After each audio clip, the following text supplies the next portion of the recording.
नमस्कार, यूपीसीएम न्यूज़ में आपका स्वागत है। मैं ऋषि कुमार।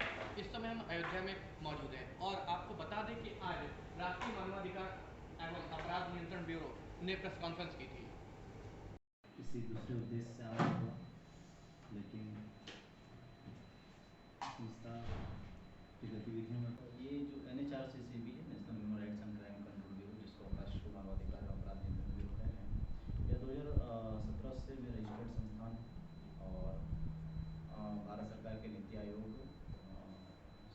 में से भी मान्यता प्राप्त है। उसके अलावा संयुक्त राष्ट्र से UNDESA से भी रजिस्टर्ड है, हम मिनिस्ट्री ऑफ फाइनेंस से भी रजिस्टर्ड है, मिनिस्ट्री ऑफ कॉर्पोरेट अफेयर्स से रजिस्टर्ड है, मिनिस्ट्री ऑफ MSME से रजिस्टर्ड है। उसके अलावा वुमेन एंड चाइल्ड डेवलपमेंट है।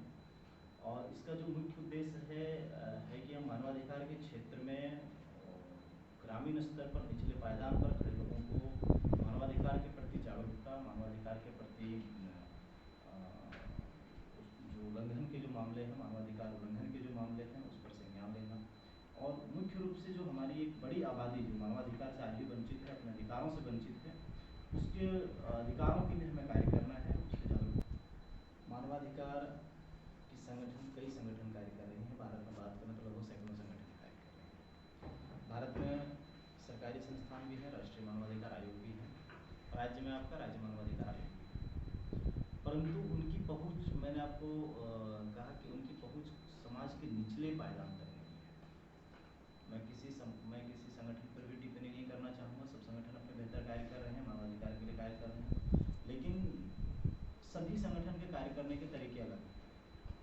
अगर कि हम अपनी बात करें, हम दूसरी की तो बात नहीं करेंगे, हम अपनी जो बात करें, इस पर मैं इतना ही कहूँगा कि हमारी जो उद्देश्य है, उस उद्देश्य में हम खरा उतरने की कोशिश कर रहे हैं, और हम समाज के निचले पायदान तक, जहाँ पर कमीशन नहीं पहुँच पा रही है, क्योंकि देखिए मानवाधिकार की जो संगठन है उसको संरक्षित मानवाधिकार संरक्षण अधिनियम 1993 के अंतर्गत राष्ट्रीय मानवाधिकार आयोग करता है, और हमारे पास भी कई ऐसे मामले होते हैं जिस पर हम राष्ट्रीय मानवाधिकार आयोग में भी मामले भेजते हैं, जिस पर संज्ञान भी लिया गया है। तो ऐसे में क्या है कि हम जो बेहतर कार्य कर सकें, हम अपने संगठन के माध्यम से जो आम जन के लिए जो बेहतर कर सकें, उस हेतु हमारी कोशिश है। अक्सर देखा गया है कि मानवाधिकार के लोग बात करते हैं, लेकिन जब बात आती है उत्पीड़न की तो मानवाधिकार एकदम से चुप्पी साध लेते हैं। चाहे वो पत्रकारों की बात हो, चाहे महिला उत्पीड़न की बात हो, या कम्युनिटी विशेष की बात हो। एकदम पत्रकारों के मानवाधिकार हनन पर तो हम चिंता जाहिर करेंगे। अभी जिस प्रकार से सिद्धि में जो घटना हुई है, वाकई वो अभी मैं उत्तर प्रदेश के बलिया जिले में भी जो है एक पत्रकार ने पेपर लीक मामले को प्रमुखता से छापा था। DM और SP ने वहां पे उस पर कार्रवाई करते हुए उसके 2 साथी और पत्रकारों को भी जेल में डालने का काम किया। सीधी में पुलिस ने जो है जेल में बुला, थाने पर बुला करके उनके कपड़े उतरवाए गए, अर्धनग्न अवस्था में खड़ा किया गया। फोटोज और वीडियो सोशल मीडिया में वायरल हुए।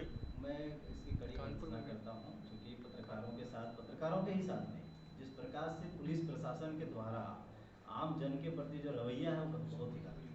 इस पर तो हम टिप्पणी करेंगे। टिप्पणी नहीं है, मैं तो अभी इसके बाद में जस्ट मैं अपने कार्यालय में पहुंचूंगा तो मैं सारे मामलों, मैंने सिद्धि वाले भी घटना पर मैंने प्रदेश अध्यक्ष मध्य प्रदेश को कहा है कि आप उस पर संज्ञान लीजिए, और सबसे पहले हमारी कोशिश रहती है कि उस राज्य सरकार के माध्यम से मामला सॉर्ट आउट हो। अगर नहीं होती तो फिर राष्ट्रीय स्तर के मुद्दा हम बनाएंगे उसको। और खास करके जो आप बात कर रहे हैं अभी पत्रकारों के लिए, तो हमने पत्रकारों के लिए अलग सेल का भी गठन किया है। हमने NHRCCB मीडिया सेल भी किया है, जिसमें सिर्फ पत्रकार ही रहते हैं, और पत्रकारों के अधिकारों पर जो उनके साथ ह्यूमन राइट्स का वायलेशन होता है, पत्रकारों के साथ होता है, उस पर वो कार्य करती है। कई मामले हम लोग संज्ञान में भी ले रहे हैं। सिद्धि वाली घटना है, चाहे अपने जो उत्तर प्रदेश वाले भी घटना कही, इस पर हम लोग लगातार संज्ञान में हैं और नज़र में हैं। और अभी मैं पत्रकारों के सुरक्षा के लिए, चाहे पत्रकारों के अधिकारों के लिए, कहीं ना कहीं से मैं भी एक बड़े स्तर पर महामहिम राष्ट्रपति को भी एक पत्र लिख रहा हूँ। एक बड़ी उसकी पूरी फॉर्मेट तैयार करके लिख रहा हूँ कि कहाँ कहाँ पर किस प्रकार से पत्रकारों के साथ ये घटनाएं हुई, इस प्रकार की। जहाँ तक बात रही महिला उत्पीड़न की, तो हम बता रहे हैं आपको, जितने देर में हम लोग बैठे, जितने देर में हम लोग यहाँ पर जितने कॉन्फ्रेंस कर रहे हैं, इतने देर में कितने लोगों को ह्यूमन राइट्स की वायलेशन हो चुकी है, ठीक, कितने लोगों का रेप भी हो चुका है। ये मैं नहीं कर रहा हूँ, NCRB की डेटा कर रही है, राष्ट्रीय जांच अपराध ब्यूरो की डेटा कर रही है। तो ऐसे में एक टिप्पणी बनती है कि फिर उसको समझने वाला कौन है, उसको देखने वाला कौन है। हम उसकी कोशिश कर रहे हैं, जिससे हमारे संज्ञान में आते हैं। तो इसलिए तो हम कह रहे हैं कि हम समाज के निचले पायदान तक हैं। अगर आप उत्तर प्रदेश में हो, चाहे छत्तीसगढ़ में हो, चाहे भारत के कहीं कहीं पर भी हो, हम निचले पायदान पर हम उसको कोशिश कर रहे हैं कि उसको समझें और वैसे मामलों को हम संज्ञान में लाएं और बड़े स्तर पर उसको उठाएं। इस राज्य में हम काम कर रहे हैं, 1-2 स्टेट से छोड़ दीजिए, अच्छा। पांडिचेरी वगैरह छोड़ दीजिए। अपराध के मामले में कौन सा राज्य सबसे आपको ज़्यादा नज़र आ रहा है? अब क्या टिप्पणी करना है, देखिए कहीं देखिए अपराध बात राज्य की नहीं है, बात अपराध क्यों हो रहा है इसको समझने की जरूरत है। कहीं पर भी राज्य से क्या मतलब बनती है कि कौन सा राज्य है, तो ठीक है बोल रहे हैं कि जनसंख्या के दृष्टिकोण से उत्तर प्रदेश बड़ा है तो भाई उत्तर प्रदेश हो गया, ठीक है, लेकिन ग्राफ जो बढ़ रहा है उसको देखने की जरूरत है। कई कई जैसे अब राजस्थान में भी लगातार घटनाएं बढ़ रही है, एंटी एक्टिविस्ट के साथ लगातार ह्यूमन राइट एक्टिविस्ट को देखिए, ये साजिशन फंसाने की कोशिश लोग करते हैं। मैं आपको क्लियर कट बोल रहा हूँ, जहाँ पर आपको चलाना हो चलाइए, कोई दिक्कत नहीं। मैं मंच पर राष्ट्रीय मानवाधिकार आयोग के सेमिनार में भी था, वहाँ भी मैंने बोला था, एक आईजी साहब बगल में बैठे थे, मैंने कहा कि पुलिस प्रशासन हनन करते हैं मानवाधिकार का, तो बोले हाँ सबसे ज़्यादा हम लोग करते हैं, तो वो इस चीज़ को स्वीकार करते हैं, चाहे वो बोलते नहीं अननोन में तरीके से हो जाता है, पॉलिटिकल प्रेशर रहता है सब, तो भाई फिर आपकी जिम्मेदारी जो वो कहाँ चली गई। हमारे अगर के ह्यूमन राइट एक्टिविस्ट हैं, आरटीआई एक्टिविस्ट हैं, चाहे पत्रकार हैं, अगर कि आप उसको साजिशन आपकी बातों को लेकर उठा देंगे और आप उसको जो है सो जबरदस्ती फंसा देंगे किसी भी मुद्दे में। सिद्धि वाले घटना में सुनने में आया है कि विधायक जी के खिलाफ कुछ लिखे तो सबको जो है सो आप नंगा कर दिए थाने में ले जा करके, तो ये तो गलत बात है। अगर कि हम ह्यूमन राइट्स वाले हैं, हम कल जाकर के लिख दिए कहीं पर, तो आप हम लोगों को कर देंगे भाई। आरटीआई एक्टिविस्ट अगर के राजस्थान में कुछ किया तो आप उसको मार दिए, उसको तड़पा तड़पा करके लोगों ने मार दिया, आपने कुछ नहीं किया। तो ऐसे में एक हम अपनी पूरी सारे संगठन को, जितने भी ह्यूमन राइट संगठन काम करते हैं, उसको तो एक मंच पे आकर के ये कहना चाहिए कि जो ह्यूमन राइट एक्टिविस्ट हैं, चाहे जो आरटीआई एक्टिविस्ट हैं, उसके लिए भी कानून बननी चाहिए।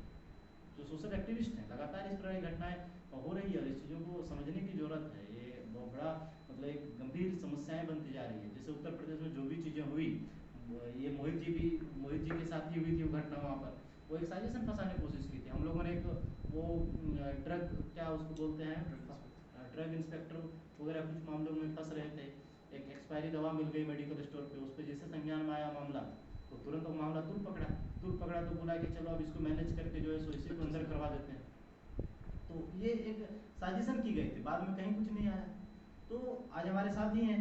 तो ये देखिए साजिश, देखिए सत्य को परेशान नहीं किया जा सकता है, सत्य को परेशान किया जा सकता है, पराजित नहीं किया जा सकता, मैं इसको मानता हूँ, लेकिन फिर परेशान भी तो आप कर रहे हैं, ये भी सबसे बड़ा ह्यूमन राइट्स का वायलेशन है। तो हम दूसरे अधिकारों के लिए हम लगातार लड़ते आ रहे हैं और हम अपने भी अधिकारों के लिए लड़ेंगे, और आप सभी के माध्यम से इतना ज़रूर कहेंगे कि जो सरकार चाहे जो मंच सभी के लिए जो कार्य कर रही है, चाहे सभी के अधिकारों के लिए जो कार्य कर रही है, उसमें हम लोग भी हैं, प्रेस के साथी भी हैं, सभी लोग हैं, और सबके लिए बेहतर कार्य करने की, अब नीति निर्धारण के कार्य करने की जरूरत है, एक त्वरित कानून की भी जरूरत है।